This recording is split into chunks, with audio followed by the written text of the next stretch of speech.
Olá pessoal, agora nós vamos falar sobre a origem da vida na Terra.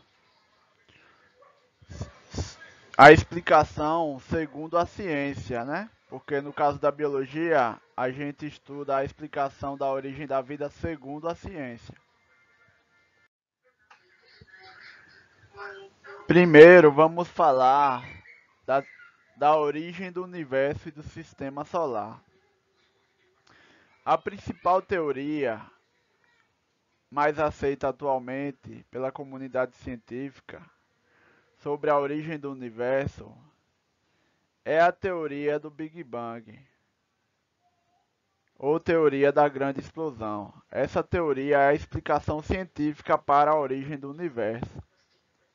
Segundo essa teoria, o universo teria se originado de uma grande explosão, de um ponto muito compacto e com densidade infinita, ou seja, a quantidade de matéria era tão grande que é impossível mensurar a quantidade de matéria, por isso que eles falam densidade infinita. Então essa explosão teria originado todo o universo que existe atualmente, né? Não apenas o universo, como também a matéria, a energia, o tempo e o espaço. Essa grande explosão teria acontecido por volta de 13,8 bilhões de anos atrás. É o tempo estimado que teria ocorrido essa grande explosão do Big Bang. Essa grande explosão, ela teria dado origem ao espaço, ao tempo, à energia e à matéria do universo. Acredita-se que após o Big Bang, o universo teria se expandido rapidamente. Porém, logo após o Big Bang, não havia átomos como existe atualmente. Porque hoje nós temos vários tipos de átomos. Tem o carbono, oxigênio, nitrogênio, fósforo, potássio, que esses átomos têm o núcleo, têm prótons, nêutrons e elétrons. Porém, acredita-se que após o Big Bang não havia átomos como existem hoje. Só havia as partículas que compõem esses átomos, porque a quantidade de calor era muito grande e não permitia a formação de átomos propriamente ditos. Então, pessoal, acredita-se que milhões de anos depois do Big Bang teriam se formado os átomos mais simples, que são os átomos de hidrogênio e de hélio, e pequenas quantidades de átomos de lítio. Acredita-se que esses átomos mais simples, que formam gases, eles teriam se aglomerado devido à atração da gravidade, né? Que nós sabemos que tudo que tem matéria, ele possui gravidade. Então esses gases foram se atraindo pela força da gravidade e foram formando as primeiras estrelas. Com o passar do tempo, essas estrelas foram formando também as primeiras galáxias. E após milhões e milhões de anos que essas estrelas estavam formadas, elas iam explodindo e iam dando origem a outros elementos mais pesados, né? Porque nas estrelas ocorre um processo chamado de fusão nuclear, onde o núcleo de elementos mais simples se juntam para formar elementos mais pesados, como por exemplo o que acontece no Sol, onde os núcleos dos átomos de hidrogênio se juntam, formando átomos de hélio. Porém, em estrelas maiores, com mais matéria e massa, não apenas o hidrogênio vira hélio, como também o hélio se junta com outro hélio e forma outros elementos mais pesados. E as estrelas bem mais pesadas, com muita massa, elas explodem em grandes explosões chamadas de supernovas, formando elementos pesados, como ouro, urânio iodo e elementos mais pesados do que o ferro.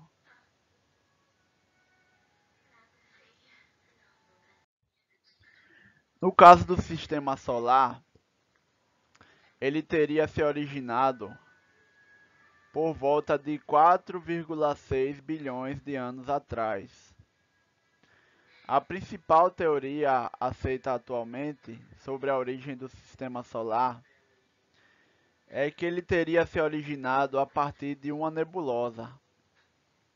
A nebulosa é uma imensa nuvem de gases e poeira que fica no espaço interestelar, né? São nuvens muito grandes. Quando eu falo grande, é da ordem de anos-luz de comprimento, de milhares ou até mesmo milhões de anos-luz de comprimento, ou seja, é um tamanho muito grande. Para vocês terem a ideia, um ano-luz corresponde à distância que a luz percorre em um ano, sendo que a velocidade da luz no vácuo é de 300 mil quilômetros por segundo. Aí você já tem uma ideia do tanto que ela percorreria em um ano, né? Aí é chamado de ano-luz. Então a nebulosa é muito grande, é uma nuvem imensa. Então acredita-se que o sistema solar teria se originado de uma nebulosa. A compactação da matéria nessa nebulosa teria levado à formação no centro dessa nebulosa do Sol, né?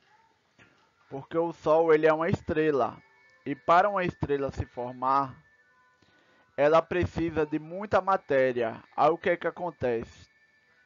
Essa matéria vai se aglomerando devido à força da gravidade e isso vai gerando calor. Quando esse calor atinge uma temperatura de 10 milhões de graus, isso leva à formação de reações chamadas de fusão nuclear, que são as reações que acontecem nas estrelas, onde o núcleo dos átomos se unem para formar elementos mais pesados. E essas reações de fusão nuclear, elas liberam uma enorme quantidade de energia. Acredita-se que a energia que o Sol libera, por exemplo, a energia que o Sol produz em uma hora, daria para sustentar a humanidade por milhares e milhares de anos. Então é uma grande quantidade de energia que o Sol libera, por causa das reações de fusão nuclear. Por exemplo, no Sol, ele libera energia na forma de vários tipos de radiações eletromagnéticas, como raios infravermelhos, luz visível, luz ultravioleta, raio-x, raios gama, ondas de rádio. Então é uma grande quantidade de energia produzida pelo Sol e também por outras estrelas. Acredita-se também que os planetas se formaram ao redor do Sol, também devido à força da atração gravitacional. Então acredita-se que ao redor do Sol havia também muita poeira e muitas rochas que orbitavam ao redor do Sol. Então essas rochas e essa poeira foram se atraindo devido à atração gravitacional e acabou formando os planetas, como por exemplo a Terra, Marte, Júpiter, Saturno e outros planetas do nosso sistema solar. No caso do sistema solar, essas figuras aqui estão mostrando como ele teria se dado a sua origem, né? Nessa primeira figura aqui, ó, ela está representando a nebulosa, ou seja, a nuvem de gases que teria dado origem ao sistema solar, que é chamada de nebulosa, né? Uma imensa nuvem de gases e poeira de proporções muito grandes. Aí no passo seguinte aqui, ó, a matéria já se compactou um pouco mais no centro dessa nebulosa, né? Aqui no centro, a matéria teria se compactado mais, dando origem ao Sol, né? Uma grande quantidade de matéria gerou muito aquecimento, levando à reação de fusão nuclear e originando o Sol. Nessa outra figura, já está mostrando que além do Sol no centro do sistema solar, também existe a matéria que orbita ao redor desse Sol, né? Matéria essa que é formada por poeira, rochas, gases orbitando ao redor do Sol. Já nessa outra figura aqui, ela já está demonstrando que no centro do sistema solar tem o nosso Sol e ao redor dele já tem os planetas, né? Os planetas já se formando aqui, formaram aqui, ó, nessa outra figura, ao redor do Sol. A gente tem Mercúrio, né? Tem o planeta Mercúrio. Aqui nós temos o planeta Terra, ó, planeta Terra. Tem também o planeta Vênus.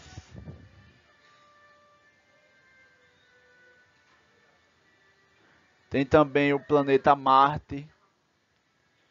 Então todos esses planetas se formaram orbitando o Sol, que estava no centro do sistema solar. Então acredita-se que toda essa formação dos planetas foi graças à força gravitacional, ou seja, a força de atração gravitacional foi unindo as rochas, unindo a poeira e foi formando os planetas, né? Elas foram se juntando pela atração gravitacional e foi formando os planetas que orbitam ao redor do Sol, no nosso sistema solar. Nós vamos falar agora da formação da Terra. As principais evidências científicas atuais sugerem que a Terra se formou entre 4,6 e 4,5 bilhões de anos atrás. Acredita-se que ela teria se formado a partir da aglomeração de minerais, poeira cósmica e gases presentes no disco de matéria que orbitava o Sol. Então, essas rochas, poeiras e gases foram sendo atraídos pela atração gravitacional e foram se juntando. A agregação de todo esse material, ela gerou grande pressão no interior do planeta Terra em formação. Isso fez com que a temperatura ela aumentasse. Com essa temperatura muito grande que foi gerada no interior do planeta, ocorreu o derretimento dos materiais rochosos mais internos e eles escapavam para a superfície na forma de lava incandescente. Acredita-se também que a Terra, no seu início, ela também era bombardeada por asteroides vindos do espaço que se chocavam na Terra em eventos catastróficos, ou seja, os asteroides, meteoros, eles vinham do espaço em altíssimas velocidades e se chocavam com a Terra em eventos catastróficos, contribuindo para o aumento da temperatura e da massa do planeta. Admite-se que nenhum tipo de vida, como a gente conhece hoje, poderia ter existido em condições tão adversas que ocorriam na Terra no seu início, nos seus primeiros 700 milhões de anos. Ou seja, no início da Terra, nos 750 milhões de anos do início da Terra, seria impossível a existência de vida no planeta, devido à altíssima temperatura que existia, né? E também a ausência de água na sua forma líquida e condições favoráveis à existência de vida. Por exemplo, nessa primeira figura, a gente vê que ela está mostrando que a Terra primitiva ela era muito quente, né? Era em forma de lava incandescente. O material rochoso ele era derretido e muito quente, né? De forma incandescente, que ficava saindo como se fossem imensos vulcões por todo o planeta. Então isso impossibilitava a vida de surgir no planeta Terra nessa época. Já essa outra figura aqui, ó, essa figura aqui onde mostra que já existe materiais rochosos na forma sólida, que a temperatura já tinha diminuído, já estava uma temperatura mais baixa, então já existia materiais na forma sólida e também já havia acúmulo de água em regiões de maior profundidade, né? As regiões com mais profundidade já havia acúmulo de água e já havia materiais rochosos. Então acredita-se que no início da Terra, nos 750 milhões de anos do início, era impossível a existência de vida. Porém, o planeta foi se resfriando, permitindo com que as rochas se solidificassem, formando a crosta terrestre, e também permitindo que a água ficasse na forma líquida e se acumulasse nas regiões de mais profundidade, permitindo as formações, por exemplo, dos primeiros oceanos. Acredita-se que os gases da Terra primitiva eram o gás carbônico, que é o CO2, o gás metano, que é o CH4, o monóxido de carbono, que é o CO, o gás nitrogênio, que é o NH2, e o vapor de água, que é o H2O. Então, esses são os gases que acredita-se que existia na Terra primitiva, né? Lá no início do planeta, esses gases, eles eram os que existiam naquela época. Bem diferente dos gases que existem atualmente, porque atualmente, nós temos o gás nitrogênio, temos o gás oxigênio, temos o gás carbônico, em proporções diferentes do que existia naquela época. Por exemplo, na Terra primitiva não havia o gás oxigênio que tem hoje. Acredita-se que o gás oxigênio ele só surgiu a partir do surgimento dos seres fotossintetizantes. Os seres fotossintetizantes começaram a realizar o processo de fotossíntese e com esse processo foi produzindo o gás oxigênio. Existe uma discordância entre a origem dos gases da Terra primitiva. Alguns acreditam que os gases se originaram no próprio planeta, através das reações químicas que aconteciam no próprio planeta, teria originado esses gases. Outros acreditam que esses gases teriam vindo do espaço, através de asteroides e meteoros que se chocavam com a Terra.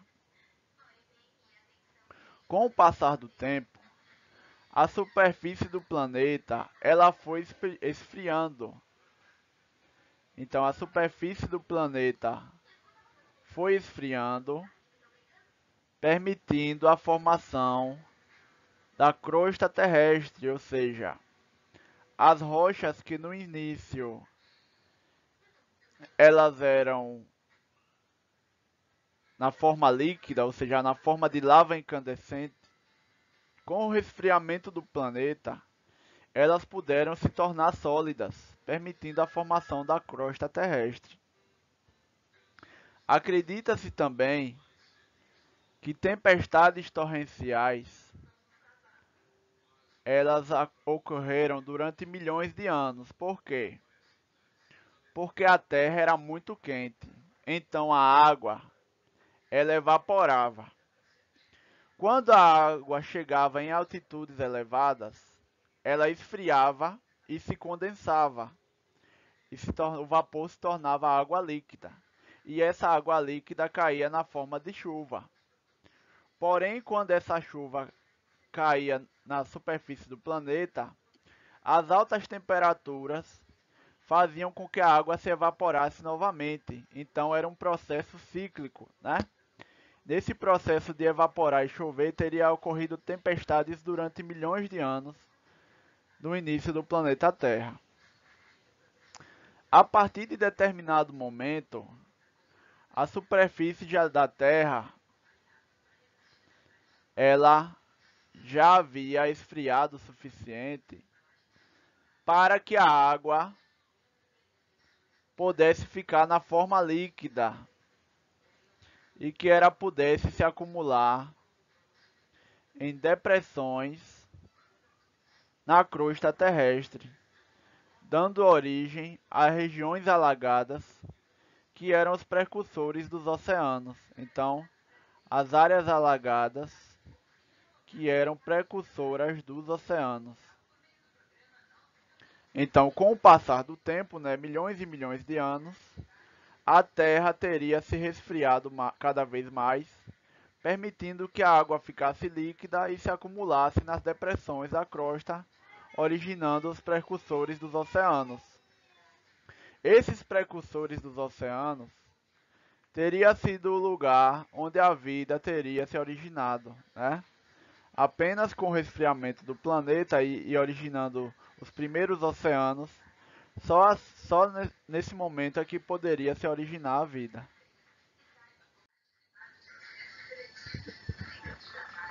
Mas antes de falar da origem da vida na Terra, a gente tem que falar sobre a teoria da geração espontânea e a sua queda, né? A teoria da geração espontânea era uma teoria que ela defendia a ideia de que os seres vivos podiam se originar de matéria não viva. Por exemplo, segundo essa teoria, a lama dos rios poderia dar origem a sapos. O lixo amontoado poderia dar origem a ratos. E a carne em putrefação poderia dar origem a larvas. Então essa teoria é a teoria da geração espontânea, também chamada de abiogênese. A biogênese.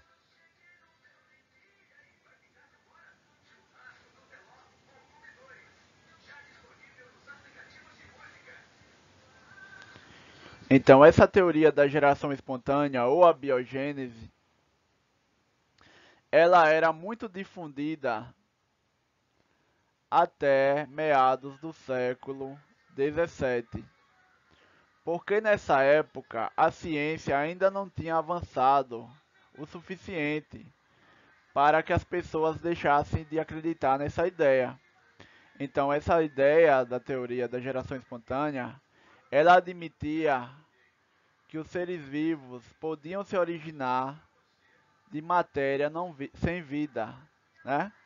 Como, por exemplo, a larva poderia se originar da carne em putrefação. Então, naquela época, acreditava-se nesse tipo de situação, né? Nesse tipo de acontecimento. Porém, essa teoria ela não resistiu ao avanço da ciência e aos testes rigorosos que foram feitos por diversos cientistas, como por exemplo o Francesco Redi, o Lázaro Spallanzani e o Louis Pasteur. Esses cientistas fizeram experimentos e testes que, que foram muito importantes para que a teoria da geração espontânea ela deixasse de ser utilizada pelas pessoas. Então, os testes que esses cientistas fizeram ajudaram a derrubar a teoria da geração espontânea. O primeiro deles foi o médico italiano Francesco Redi. Na época de Francesco Redi, lá no século XVII, as pessoas acreditavam que a carne em putrefação ela dava origem a larvas. Por exemplo, se você pegar um pedaço de carne e deixar ele em um lugar exposto, por exemplo, em cima da mesa, em cima de alguma rocha, em cima de algum tronco de árvore, o que é que acontece? Se a carne ficar exposta, depois de um tempo surgem larvas.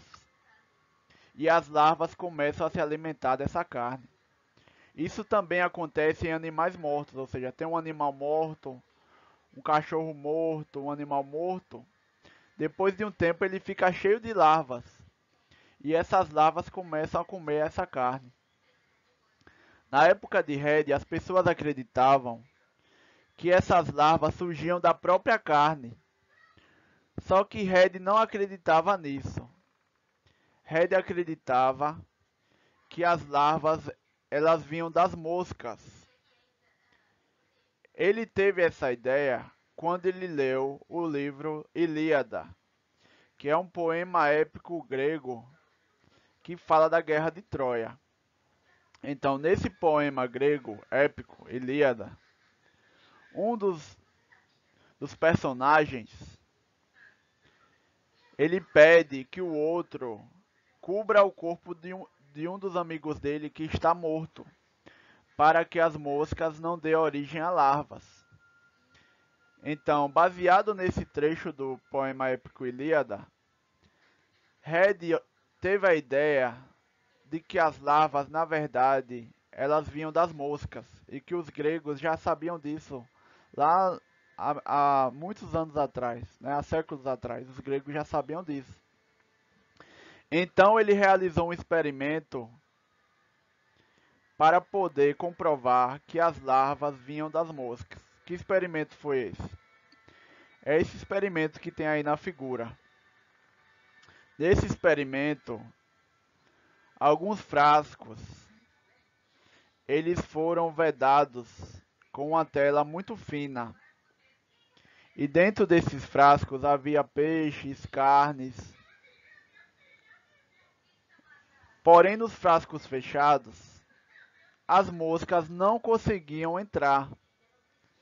Mas Red também colocou carnes e peixes em frascos abertos. Já nos frascos abertos, as moscas podiam entrar e também podiam sair livremente. E elas podiam entrar em contato com essa carne. Então elas podiam entrar e sair livremente e entrar em contato com essa carne. O que é que Red observou? Nos frascos abertos, onde as moscas podiam entrar e sair livremente, ocorreu a formação das larvas. Então, nos frascos abertos, ocorreu a formação das larvas. Já nos frascos fechados, onde as moscas não conseguiam entrar, porque tinha uma tela muito fina que impedia a entrada das moscas, não se formaram larvas. Então, Red percebeu que realmente aquelas larvas elas se originavam das moscas. A mosca punha os ovos na carne, daquele ovo saía uma larva que começava a se alimentar da carne. Depois de algum tempo, aquelas larvas se transformavam em uma pupa, também chamada de casulo ou crisálida, e depois de algum tempo dessa pupa saiu uma mosca adulta. Então Red observou que a larva ela era uma etapa do ciclo de vida da mosca. Era uma etapa do ciclo de vida e depois de algum tempo essa larva se transformava em um casulo e em uma mosca. Então, pelo menos em relação aos animais, o experimento de Red ele conseguiu derrubar a teoria da biogênese em relação aos animais. Então as pessoas, após o experimento de Redd, não acreditavam mais que animais pudessem se originar de matéria inanimada. Redd concluiu que as larvas que surgiam na carne, elas se originavam das moscas que colocavam os ovos na carne, e não da própria carne, como acreditavam os defensores da teoria da geração espontânea. Então, após o experimento de Redd, as pessoas não acreditavam mais que animais pudessem se originar de matéria inanimada. Porém, em relação aos micro-organismos, né? Porque naquela época os micro-organismos haviam acabado de ser descobertos, né? Com a invenção do microscópio. Então, com a invenção do microscópio, o, o estudioso e também produtor de lentes e comerciante holandês Anthony van Leeuwenhoek, ele descobriu os micro-organismos, né? Observando água e outros materiais, o Anthony van Leeuwenhoek, ele acabou descobrindo os micro-organismos. Então, para os micro-organismos, ainda não havia sido feito um experimento que comprovasse que eles não se originavam por geração espontânea. Então, após o experimento de Redd, para os animais, deixou-se de utilizar a teoria da geração espontânea. Porém, para os micro-organismos, ela ainda era utilizada. Para tentar desvendar se os micro-organismos surgiam ou não por geração espontânea, alguns pesquisadores realizaram experimentos. Um deles foi o inglês John Needham. Ele ferveu caldo nutritivos dentro de frascos e depois tampou ele com rolhas de cortiça. Fechou eles com rolhas de cortiça. O que é que acontece? Desses frascos que foram tampados com rolhas de cortiça, surgiram micro-organismos. Então Needham passou a acreditar que os micro-organismos surgiam por geração espontânea, já que ele acreditava que não tinha como nenhum micro-organismo entrar nos frascos que foram tampados por rolha de cortiça. O padre pesquisador Lázaro Spallanzani refez os experimentos de Needham, só que dessa vez ele fez diferente. Ele ferveu 8 frascos com caldos nutritivos durante um tempo prolongado. Só que metade deles ele vedou com rolhas de cortiça. E a outra metade ele derreteu o gargalo no fogo e fechou hermeticamente, ou seja, o próprio vidro derretido é quem estava fechando o gargalo do frasco. O que é que aconteceu? Nos frascos que foram tampados com rolha de cortiça surgiram micro-organismos. Mas nos frascos que tiveram os gargalos derretidos no fogo não surgiram. Então o Spallanzani ele concluiu que era a rolha de cortiça que não era suficiente para impedir a entrada de micro-organismos no frasco, e não que eles surgiam por geração espontânea, já que no frasco que foram hermeticamente fechados não surgiram micro-organismos.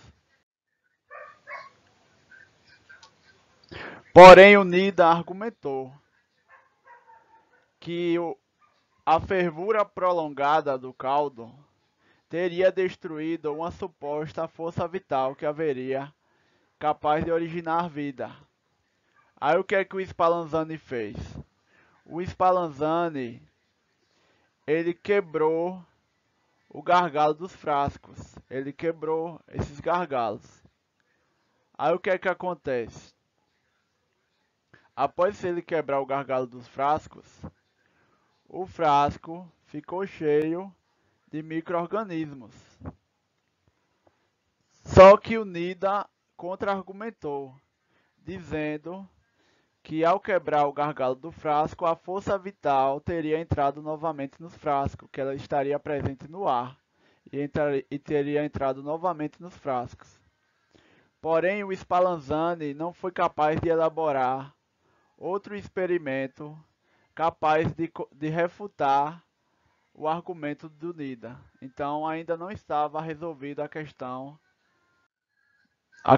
dos micro-organismos, né? Se eles surgiam por geração espontânea ou não. Então, o Spallanzani não foi capaz de resolver essa questão dos micro-organismos. Quem viria a resolver essa questão foi o pesquisador francês Louis Pasteur. No início da década de 1860, a Academia Francesa de Ciências ofereceu um prêmio em dinheiro para quem fosse capaz de realizar um experimento definitivo sobre a origem dos micro-organismos. Então, o Louis Pasteur começou a trabalhar em um experimento. O experimento que Louis Pasteur fez é conhecido como o experimento dos frascos com pescoço de cisne. O que é que ele fez? Ele colocou caldos nutritivos em frascos de vidro e ferveu. Porém, ele fez diferente do Nida e do Spallanzani. Ao invés de fechar os frascos com rolha de cortiça ou derreter no fogo, ele esticou o gargalo no fogo, fez o vidro amolecer no fogo, esticou ele e curvou ele para baixo, fazendo uma curva em forma de pescoço de cisne. Então esses frascos ficaram conhecidos como frasco com pescoço de cisne. Então ele fervia o caldo presente no frasco e esse caldo aquecia e saía vapor pela abertura do gargalo do frasco. O que é que acontece? Esse frasco ele era aberto e após muito tempo depois que ele foi aquecido o caldo, não surgiram micro-organismos. Então ninguém podia argumentar que ele havia destruído a suposta força vital, já que o frasco permanecia aberto. A única coisa que tinha é que o gargalo era virado para baixo.